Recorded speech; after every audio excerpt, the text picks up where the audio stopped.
오늘 우리가 나누실 은혜 말씀은 요한복음 4장 말씀입니다. 최근 들어 우리가 가장 흔하게 듣는 단어 가운데 하나는 역사상 초유의 사태라는 말일 것입니다. 아마 시기적으로 코로나19에 인한 파급적 영향력을 두고 가장 많이 대두되는 단어가 바로 역사상 초유의 사태. 유례가 없는 이와 같은 사태를 두는 말일 것입니다. 그런데 성경을 보면 실은 유례가 없는 상황이 아닙니다. 이미 성경 가운데 이루어졌고 또 예견된 일이라고 생각이 되어집니다. 물론 정확하게 성경의 코로나19와 같은 이와 같은 사태를 예견된 것은 아니지만 이와 같은 세태는 분명히 예견되어 있다는 것입니다. 마태복음 24장 3절로 14절에 보면 예수님께서 끝날에 일어날 징조가 일어날 세태에 대해서 설명하고 있어요. 난리와 난리가, 민족과 민족이. 그런 면에서 우리는 이와 같은 지금 우리에게 있는 초유의 사태가 아니라 더 정확하게 얘기하면 이미 예견될 일들에 대해서 우리가 그것을 부정적이거나 혹은 준비하지 못해서 대응하지 못한 것이라는 것입니다. 로마서 13장 11절에 보니까 또 너희가 이 시기를 알거니와 자다가 깰 때가 벌써 되었으니 이는 이제 우리의 구원이 처음 믿을 때보다 가까이 왔습니다. 믿으십니까? 여러분, 우리가 시간적 흐름으로 태어나 있어요. 일생을 살다 보면 누구나 시간적 흐름에 가게 돼 있어요. 어떤 사람이 나는 시간과 별개로 움직여 라고 하는 사람은 절대 있을 수가 없어요. 태어나면서부터 누구든지 어디를 향해 가나요? 죽음을 향해 가요. 아무리 나이가 어리거나 아무리 젊은 청년이라도 부정할 수 없는 것은 어디를 향해 가고 있나요? 죽음을 향해 가는 것. 어떤 사람이 말하기를 아니야, 나는 죽음과 멀어. 나는 오히려 어린 시절 혹은 다시 태어난 쪽이 더 가까워 라고 말은 할 수 있지만 부정할 수 없는 것은 시간의 흐름에 따라 다 죽음을 향해 가고 있다는 것. 실은 구속사적인 관점으로 본다면 우리의 시대도 종말 쪽으로 향해 가고 있다는 것. 그런 의미에서 우리 일생 가운데 수많은 초유의 사태, 즉 사상, 역사상 유례가 없는 일들이 계속해서 일어날 것입니다. 그건 엄연한 사실이에요. 중요한 건 우리가 그것을 부정하거나 아니요, 오지 않을 거야 라고 이것을 우리가 밀어내기보다 오히려 더 지혜로운 사람은 준비되어야 한다는, 어떻게 우리가 그것을 맞이할 것인가의 관점을 다가선다면 그겠지. 난 평생 이대로 유지가 될 거야. 난 평생 젊은, 난 평생 건강할 거야. 오늘 본문에 보니까 사마리아 여인에게 초유의 사건이 벌어집니다. 당시 시대적으로 유대인과 사마리아인은 한 공간, 한 장소에 머물 수 없어요. 더군다나 더 심각한 것은 여인과 남자가 한 공간에 말을 섞는 건 불가능한 일입니다. 이 두 가지 악조건을 이미 가지고 있는 사마리아 여인, 특별히 사마리아 여인을 보았을 때 제6시가 되던 아무도 사람이 다니지 않는 그 시간을 정해서 우물가에 물을 길러 오는 것을 보면 적어도 이 여인의 신분을 정확하게 알 수는 없지만 남들에게 뭔가 자랑할 것보다는 숨기고 싶은 것이 많은 여인이었다는 거예요. 그런데 그 여인에게 오늘 유대인, 히브리 청년인 예수라는 분이 말을 먼저 걸었다는 거예요. 그것도 더 놀라운 것은 부탁을 한 거예요. 내게 마실 물 좀 달라. 이 여인은 초유의 사태에 접어든 것입니다. 어떻게 이런 일이 있을 수 있나? 여러분, 근데 엄연히 보면 초유의 사태가 아니에요. 예수 그리스도께서는 복음의 증거자입니다. 복음은 늘 언제나 가난한 자, 죄인, 헐벗은 자, 사회적 소외계층을 향해 뻗어가게 되어 있습니다. 그런 면에서 오늘날 교회에 그런 분들이 오는 것은 당황할 일이 절대 아니라는 거예요. 믿으십니까? 교회에 오히려 알코올 중독자, 또 동성애자와 같은 분들이 오는 것이 당연한 거예요. 성적 타락을 겪었거나 심한 충격에 빠져 있는 사람들이 오히려 교회로 와야 돼. 그것은 초유의 사태가 아니에요. 오히려 그것이 지극히 정상적인 범위라는 거예요. 그런데 이 여인의 입장에서는 초유의 사태. 어떻게 그럴 수가 있지? 그런데 더욱더 놀라운 것은 이 여인이 그 상황에 맞닥뜨렸을 때 대처한 말이에요. 9절에 보니까 유대인이 사마리아인과 상종하지 아니함이러라 라고 예수님께 그와 같이 표현했다는 거예요. 이 여인은 지금 비꼬는 말투로 얘기하는 거예요.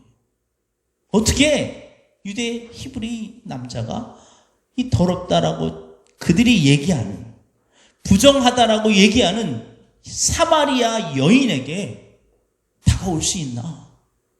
당신 그런 사람들은 아니잖아 라고 비꼬는 거예요. 누구나 무슨 말을 할 때, 특별히 이 한이 맺히는 말을 할 때는요, 그 말에 나타나는 단어보다 그 이전에 무엇인가의 경험에 더 집중해 볼 필요가 있어. 특히 부모님들이 자녀들과 관계를 맺을 때 자녀가 지금 내 앞에서 내뱉는 말보다 왜 그런 말을 내뱉게 되었는지의 과거 혹은 그 이전, 말하기 이전의 삶 속에서 묻어있는 무엇인가가 더 있을 수 있다는 것입니다. 사마리아인과 유대인을 역사적으로 보면 충분히 이해가 갑니다. 왜냐하면 당시 사마리아인들은 북이스라엘이 남유다와 북이스라엘에 갈라진 상황에서 북이스라엘이 아시리아에 의해서 멸망당합니다. 이때 아시리아가 이스라엘 민족을 멸살하기 위해서 혼혈 정책을 펴요. 그래서 사마리아 이 지역에다가 이 북이스라엘 사람을 모아놓고 이방인들과 혼혈을 맺어버려요. 그래서 태어나게 된 사람들이 머문 지역이 어디예요? 사마리아 지역이에요. 이때 남유다의 사람들이 그 사마리아 지역 사람을 무시하기 시작합니다. 너희는 순수 혈통을 잃어버린 사람들, 부정한 사람들이야. 그때부터 지역적 고립이 깊어지기 시작한 거예요. 그런 상황에 놓여 있어서 그것이 한이 맺혀 있는 사마리아인들이 유대인을 보고 하는 말이, 유대인은 사마리아인과 상종조차 하지 않는지, 왜 상종조차 하지 않는가라는 비꼬는 말투로 나온 것입니다. 그러면서 이 여인이 아주 핵심적인 질문을 이 예수님에게 합니다. 바로 아주 지난 오랜 세월 동안 해묵은 이 논쟁의 거리, 참된 예배의 장소는 어디인가라는 거. 당시 사마리아인들 입장에서 보면 바벨론 포로, 남유다가 바벨론에게 멸망당한 뒤에 3차에 걸쳐서 포로 귀환이 이루어집니다. 그때 1차 포로 귀환 후 수룹바벨이 무너진 성전을 재건할 때 일어난 사건이에요. 사마리아인들, 즉 혼혈 이스라엘인들이 찾아옵니다. 우리도 성전 재건하는데 끼워달라. 왜 그랬을까요? 그래도 이 사마리아 지역에 살고 있는 혼혈인 이스라엘 민족 가운데 그 마음속에 예배에 대한 혹은 하나님에 대한 무엇인가의 보답을 하고 싶었던 것. 그런데 어떻게 됐냐면 당시에 남유다 포로에 귀환한 사람들이 이런 지하에 거절해버려요. 왜요? 거룩한 성전에 부정한 너희의 손이 닿을 수 없다는 것입니다. 그때부터 사건이 발생이 됩니다. 즉, 한 민족에 두 성전이 지어지게 된 거예요. 한쪽은 그린심산, 한쪽은 예루살렘에. 그리고 사마리아인들은 그린심산에 세워진 성전이 참 성전이라고 얘기하고, 유대인들은 예루살렘의 성전이 참 성전이라고 무려 200년 동안 서로의 성전을 지키기 위해서 반대편에 세워진 성전을 무시하기 시작합니다. 이게 바로 이 발달된 시초예요. 제가 오늘 이 말씀을 드린 이유는 오늘 예수님이 만난 사람들 세 번째, 그 주인공이 사마리아 여인입니다.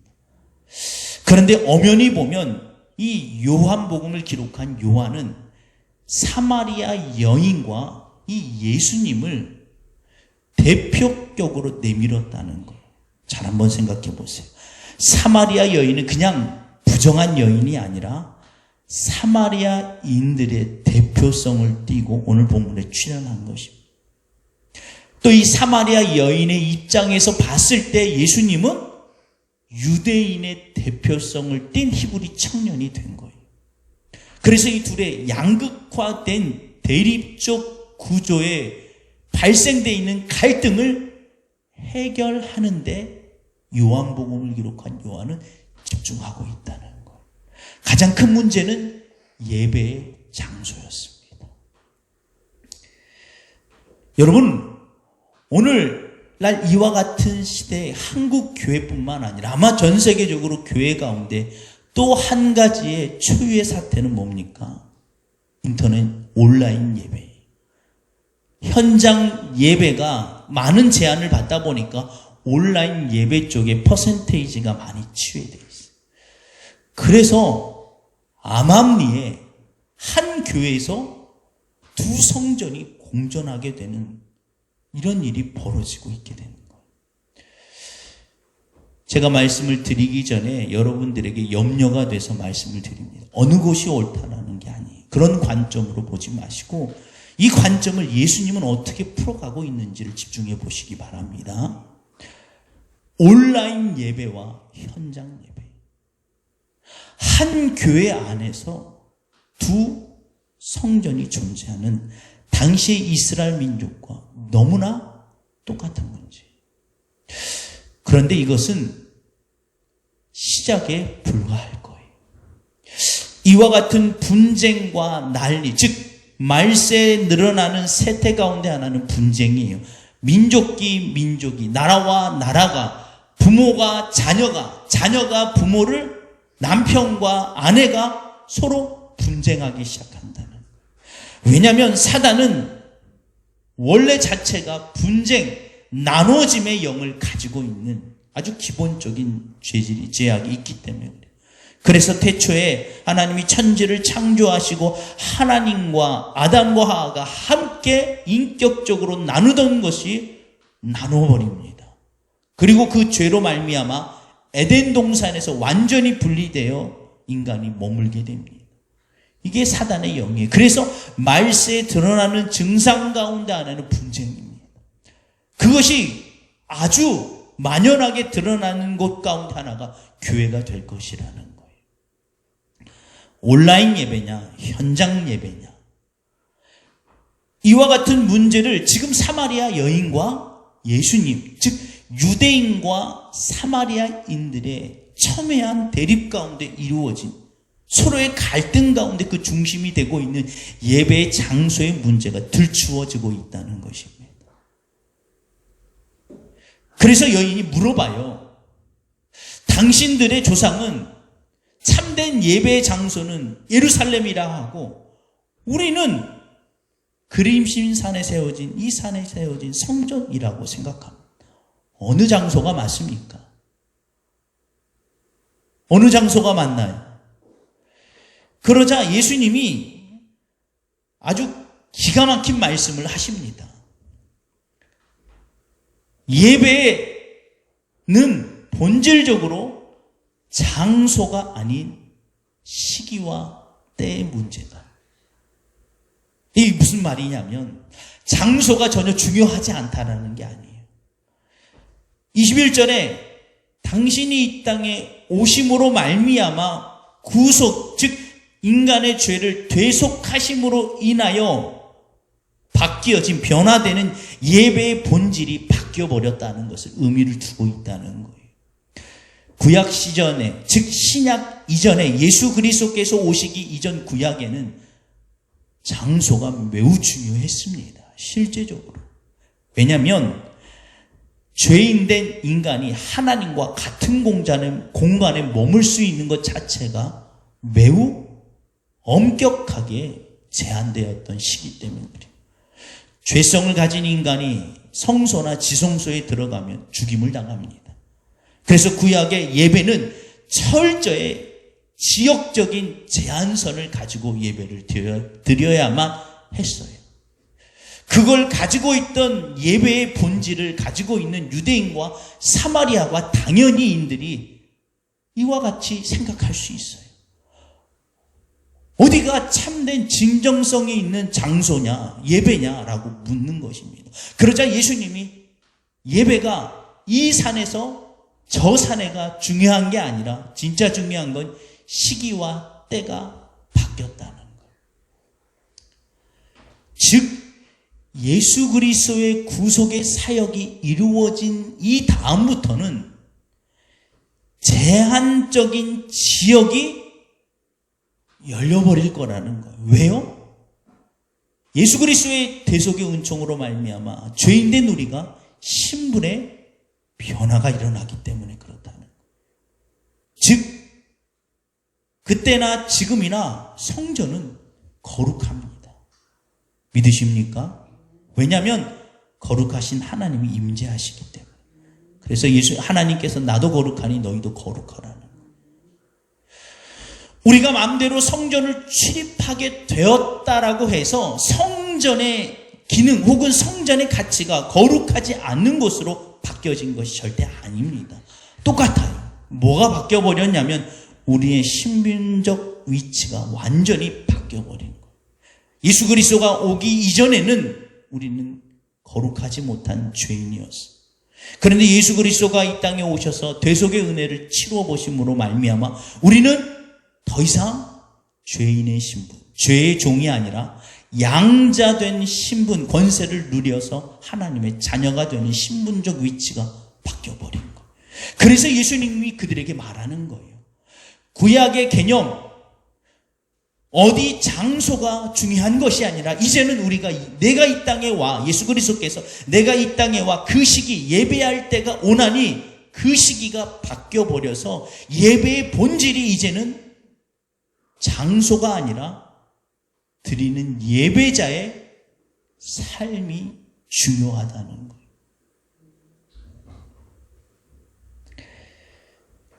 이는 요한복음 14장 6절에 예수께서 가라사대 내가 곧 길이요 진리요 생명인 나로 말미암지 않고는 아버지께로 올 자가 없느니라. 즉 구약의 제한된 장소, 철저히 담으로 갈아졌던 지성소와 성소의 개념이 없어진 것이 아니라 아까도 얘기했던 것처럼 길이 열린 거예요. 누구를 통해서? 예수 그리스도를 통해서. 이게 지금 신약 이후에 예배의 본질이 바뀌어진 거예요. 그런데 우리는 놀랍게도 아주 캐캐먹은 구약의 예배의 본질로만 자꾸 다가서니까 분쟁의 요소가 되는 것입니다. 어디가 참된 예배 장소입니까? 현장 예배입니까? 온라인 예배입니까? 묻는 거예요. 누가 그러더라고요. 온라인 예배 드리면 누워서 예배 드린대요.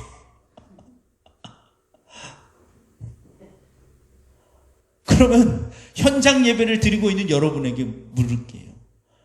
누워있지는 않지만 딴 생각을 하고 예배 드리는 건 누워있는 것과 비교했을 때 어느 것이 더 잘못된 겁니까? 둘 다 똑같이 바른 예배가 아니에요. 왠 줄 아십니까? 오늘 본문에 예수님이 다시 새롭게 정립한 예배 본질로 따진다면. 더 깊게 들어가 볼게요. 예수님께서 이와 같이 말씀하실 때 사마리아인들뿐만 아니라 유대인들이 깜짝 놀라게 됩니다. 왜냐하면 예수 그리스도가 오기 이전의 예배의 개념은 철저히 분리해요. 거룩하신 하나님, 죄인된 우리. 우리가 그 하나님을 만나기 위해서는 엄청난 조건과 제약의 조건이 많습니다. 그래서 감히 예배가 생각했을 때 하나님과의 소통은 생각할 수도 없어.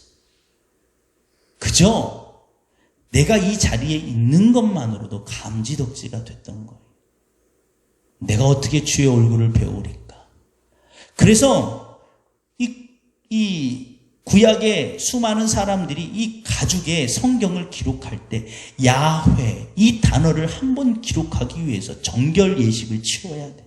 단순히 그냥 몸을 씻고 오는 정도가 아니라 며칠 동안 부정한 생각, 부정한 것을 먹지 않고 그 모든 것을 다 하고 나서야 입에 담지도 못합니다. 감히 그냥 손으로 야훼 이 한마디 쓰는 것으로 감격해야 되는 시대에서 예수 그리스도가 온 후부터는 완전히 바뀌어버렸어. 뭐라고 얘기하는 거냐면 하나님은 영이시니 너희가 신령과 진정으로 예배하라는 거예요. 하나님은 영과 우리가 예배할 때 신령과는 같은 의미예요. 이게 무슨 얘기냐면 하나님과의 소통을 의미하는 거예요. 예배자가 갖추어야 될 건 장소나 형태나 형식이 아닙니다. 하나님과 소통하고 있는 것. 당시의 개념으로서는 깜짝 놀라리. 이거는 신격 모독입니다. 그래서 예수님을 몰아세운 유대주의자들이 신격 모독이라고 해서 그 죄를 뒤집어 씌우잖아요. 그런데 우리는 지금 예배하면서 그 감격을 완전히 무시하고 구약의 형태로만 집중되고 있다. 예수 그리스도께서 우리에게 주신 축복 가운데 가장 강력한 것은 예배입니다. 예배 자체에 있는 것이 아니라 우리가 감히 하나님과 소통할 수 있는 것, 이거 자체가 엄청난 특혜라는 거예요. 신령은 하나님과 같은 생각, 진정은 진정성, 즉 정말 우리가 하나님의 자녀인가? 예배의 자리에서 반짝 보이는 것이 아니라 삶 가운데 진정한 내 자체가 하나님의 자녀됨이 있는가? 그래서 예배자들에게서 발견해야 될 것은 어떤 형태, 형식이 아니라 나를 돌아봐야 된다. 왜냐하면 우리는 하나님과 소통해야 되기 때문에. 구약의 개념을 가지고 있는 그들에게는 이건 놀라운 사건이에요. 어떻게 그럴 수가 있지? 어떻게 감히 우리가 하나님과 같은 생각을 품을 수가 있지? 어떻게 우리가 감히 하나님과 자녀됨의 모습을 드러낼 수가 있지? 그런데 예수 그리스도께서 그걸 지금 말씀하시는 거예요. 그래서 여인이 28절, 29절에서 이렇게 반응을 보여요. 여자가 물동이를 버려두고 동네에 들어가서 사람들에게 이르되 나의 행한 모든 일을 내게 말한 사람을 와보라. 이는 그리스도가 아니냐 하니. 이게 바로 신약 이후에 예배자들에 드러나는 진정한 변화라는 거예요. 내 삶의 목적, 목표라고 생각했던 물동이를 버려두고. 할렐루야. 버리실 수 있습니까? 그런데 이 여인이 무엇까지 버렸냐면 자기의 인격까지 버려버려요. 왜냐하면 예수님을 만난 이 여인이 자기 마을로 돌아가서 그 예수님이 내게 행한 모든 것을 다 드러냅니다. 이 모든 것에 뭐가 포함이 되어 있어요? 우리가 잘 아는 것처럼 예수님이 물을 달라고 하자 그 여인이 부정적으로 얘기하자 예수님이 뭐라고 그래요? 내가 내 앞에 서 있는 내가 누구인지 알았더라면 내게 영생하도록 사는 샘물을 달라고 했을 것이다. 정말 그렇습니까? 그럼 나 그거 주세요. 그러자 예수님이 다시 그 여인에게 묻죠. 내 남편을 데리고 와라. 그 여인이 뭐라고 그래요? 나는 남편이 없습니다. 이는 거짓말을 한 거예요. 나는 유부녀가 아니에요. 난 처녀예요. 라고 속인 겁니다. 그러자 예수님은 다른 말씀을 하시죠. 맞다. 내게 남편이 5이 있는데 그중 어느 하나도 내 남편이 될 수 없다라고 얘기합니다. 그 얘기까지는 다 해버린 거예요. 여인의 신분이 어떻다고요? 부정적인 신분. 그런데 그것까지 다 말합니다. 인격까지 내려놔요. 왜요? 참된 예배의 능력을 경험했기 때문에. 이것이 오늘날 예배예요. 이렇게 생각하면 분쟁할 게 있나요? 왜 없어요? 왜 없냐면 우리가 생각할 때 지금 분쟁거리는 어떻게 예배를 드려야 더 진정성이 있는가예요. 지금 현장 예배에 앉아있느냐. 인터넷 예배도 괜찮은데 엎드려가지고 그냥 누워서 예배한다더라. 그거 잘못된 거 아니냐. 만약 진짜 예배의 개념이 이것이라면요, 오히려 반대로 생각해야 돼요. 여러분 가운데 누군가가 한 번 저를 만날 때마다 엄청난 돈을 준다면 여러분은 지금 직접 내 앞에 와 있는 것을 감사하고 나오지 못한 그들을 뭐 해야 돼요? 안쓰러워해야 돼요. 아휴, 어쩌면 좋아. 꼭 나왔으면 좋았을 텐데. 인터넷 이 영상을 봐서는 직접 돈을 못 받잖아. 여기 나왔어야 되는데. 그런 개념이라면 인터넷 예배를 드리는 사람들에 대해서 오히려 더 긍휼함을 가져야 돼요. 미안해서 어떡하지? 이거 오해하지 마세요. 여기만을 받을 수 있다는 얘기가 아닙니다. 그럼 분쟁거리가 안 돼요. 진짜 예수님을 만나고 있다. 그럼 반대로 인터넷 예배하는 사람들이 정말 거기서 예수님을 만난다면 피해의식 내지는 그런 죄책감이 있을 필요가 없어. 마치 나는 인터넷 예배가 죄인인 것처럼. 그게 중요한 게 아니라 인터넷으로도 예배 드리는 것에 대해서 굉장히 은혜가 돼야 돼. 만약 그런 자라면 누워서 감히 예배할 수 있습니까? 병이 들어있으며 누워서 예배해야 되죠. 이런 개념으로 본다면요, 오늘날 우리는 오해하지 말고 들으세요. 코로나 사태가 번지면서 한국 교회의 성도 가운데 첫 번째 항의는 왜 현장 예배를 드립니까? 라는 것이었다는 거예요. 만약 이런 개념으로 예배의 본질을 회복한다면 우리의 말이 그렇게 나가지 않겠죠. 어떻게 하면 예배할 수 있습니까? 어떤 방법을 찾아볼까요? 목사님, 거리 제한이 있어야 되니까 그걸 지키는 방안 안에서 우리가 불편하더라도 마스크 쓸게요. 어떤 교회 보니까 비닐 장갑까지 끼더라고요. 그렇게라도 해서 예배 드릴게요. 그것도 부족하다면 아예 온몸에 비닐을 칭칭 감고. 여러분, 외국에서 지금 우리나라 넘어올 때요, 저도 전해 들었어요. 어떻게 오는 줄 아십니까? 이게 한 비행기 안에 감염자가 있으면 다 전파가 된대요. 그래서 그 전파를 피하려면 마스크, 안경 이거 갖고 안 돼요. 장갑 이거 갖고 안 돼요. 몸에 비닐을 두른대요. 그리고 거기에 옷을 입는 거예요. 겉에다 하면 좀 그렇잖아요. 그러니까 몸 안에 비닐을 칭칭 감고 그리고 외투를 입는다는 거예요. 왜요? 왜요? 넘어와야 되니까. 우리가 진짜 예배의 본질이 회복된다면, 목사님 왜 예배 드리십니까? 라는 말이 아니라 어떻게 하면 예배를 드릴 수 있을까? 그 방법을 생각해 봅시다. 우리가 불편함을 감수할게요. 그까짓 거 아무것도 아니에요. 마스크 쓰고 물안경 끼고 헬멧 쓰고, 그것도 안 되면 장갑 끼고, 그것도 안 되면 온몸에 비닐을 칭칭 감고, 그리고 예배 드릴게요. 그것도 안 되면 인터넷 예배라도 드리겠습니다. 이해가 가십니까? 예수님이 말씀하시는 예배의 본질은 바로 이거예요.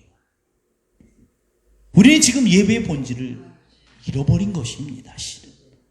그렇기 때문에 사마리아인들과 유대인들 사이에 이루어졌던 분쟁이 놀랍게도 지금 똑같이 이루어질 분쟁의 아주 작은 요소가 발생되고 있다는 거예요.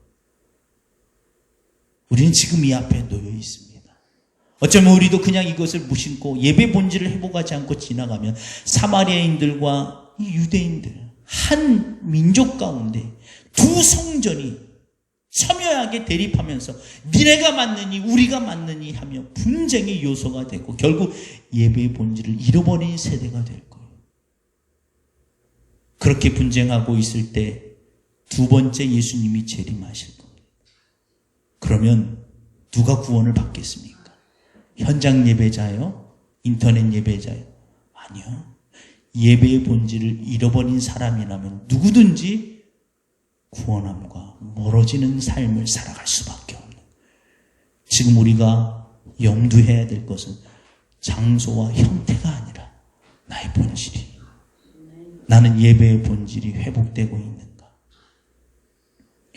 저는 오늘 여러분들이 그와 같은 예배의 본질, 예수님이 사마리아인을 만나고 사마리아 여인이 예수님을 만나면서 변화된 것과 같은 것처럼 우리는 지금 세상이 우리를 어떻게 보고 있나 시선에 집중하기보다 하나님은 나를 어떻게 보고 계실까에 집중해 보시기 바랍니다. 우리는 어디서 예배를 드렸는가에 집중하기보다 예배를 드린 나의 삶은 얼만큼 변화되고 있는가에 집중해 보셔야 된다.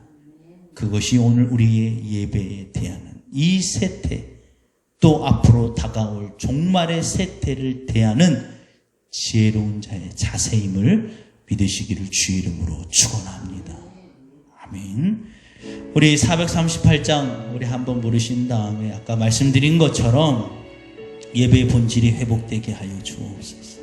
진짜 예배를 통해서 어떤 예배, 어디서 예배를 드렸는가가 아니라 예배를 드린 우리의 삶은 하나님과 소통하고 있는가 돌아보시면서 그걸 놓고 기도하시고요. 두 번째로 기도하실 때 한국교회를 위해서 기도해 주시기 바랍니다.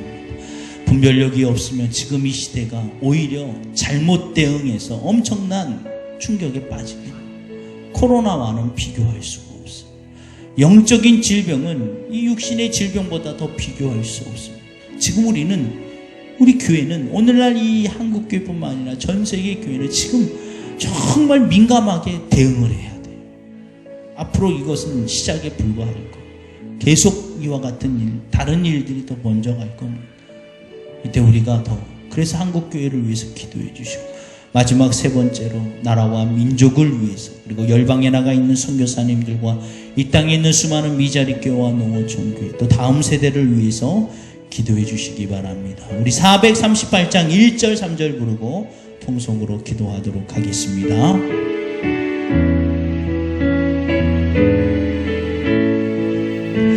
내 영혼이 은총 입어 중앙죄짐 벗고 보니 슬픔 많은 이 세상도 천국으로 하도다. 할렐루야 찬양하세. 내 모든 죄 사함 받고 주 예수와 동행하니 그 어디나 하늘나라 높은 산이 거친 들이 초막이나 궁궐이나 내 주 예수 모신 곳이 그 어디나 하늘나라. 할렐루야 찬양하세. 내 모든 죄 사함 받고 주 예수와 동행하니 그 하나님, 이 시간 우리 주여 삼창하고 통성으로 기도하도록 하겠습니다. 주여, 주여, 주여.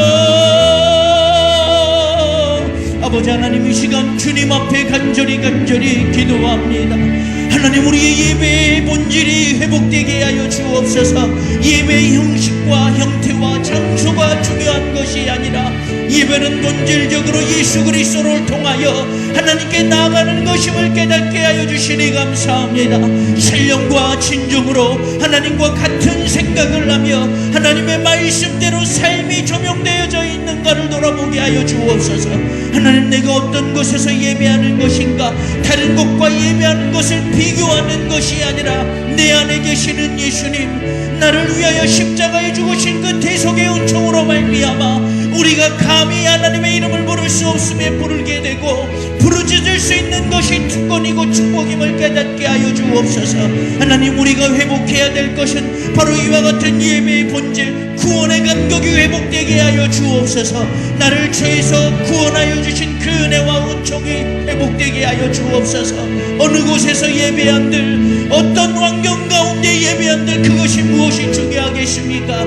하나님, 그보다 더 우리 가운데 중요한 것은 죽을 죄인이 하나님의 양전한 권세를 누리어 도저히 아버지 누릴 수 없는 우리가 하나님과 같은 공간에 같은 생각과 하나님의 말씀대로 살아갈 수 있는 것임을 깨닫게 하여 주시니 감사합니다.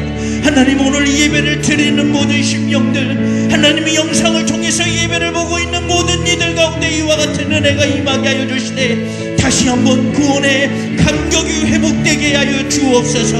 구원의 감격이 회복되어짐으로 말미암아 이전의 모든 삶을 다 정리하고 내어놓고 하나님, 우리 삶이 변화되게 하여 주옵소서. 내 몸 안에 예수 그리스도의 향기가 나는지, 나는 과연 예배의 삶이 맞춰주고 있는 것인가를 돌이켜볼 수 있도록 인도하여 주옵소서. 아버지 하나님, 이 시간 주님 앞에 간절히 기도합니다. 오늘 예배를 드리고 있는 모든 심령들 가운데 오늘 임하여 주심으로 말미암아 구원의 감격이 회복되게 하여 주옵소서. 그 이전의 모든 것들을 다 늘어놓고 그들이 생각하고 삶의 목적이며 가장 큰 관심이라고 생각했던 물질이든 권력이든 명예든 육신의 질병이든 세상의 여러 근심 걱정이든 모두 다 주님 앞에 내려놓고 오늘 그들이 다시 한번 새로운 삶의 변화가 나타날 수 있도록 인도하여 주옵소서. 아버지 하나님, 이 시간 주님 앞에 간절히 기도하오니 하나님의 능력의 손으로 붙잡아 주시고 안수하여 주심으로 말미암아 오늘 예배를 드리고 있는 모든 심령 가운데 하나님의 능력의 오른손으로 안수하여 주사 그들의 생각과 그들의 삶의 변화가 아버지 예수 그리스도의 이름을 통하여 나타날 수 있도록 인도하여 주시옵소서. 성령께서 그들 가운데 임하여 주심으로 말미암아 시공간을 초월하여 그들 심령 가운데 임하여 주심으로 말미암아 오늘 이 순간 아버지 하나님이여 그들의 심령 가운데 변화가 나타나며 삶의 중심이 예수 그리스도로 변화될 수 있도록 인도하여 주옵소서. 본질적 예배의 삶이 우리 인생과 우리 모든 삶을 변화시킬 수 있도록 하나님께서 주장하여 주시옵소서. 모든 영광과 존귀가 하나님께 있음을 고백하며 거룩하신 예수 그리스도의 이름으로 간절히 기도드렸사옵나다.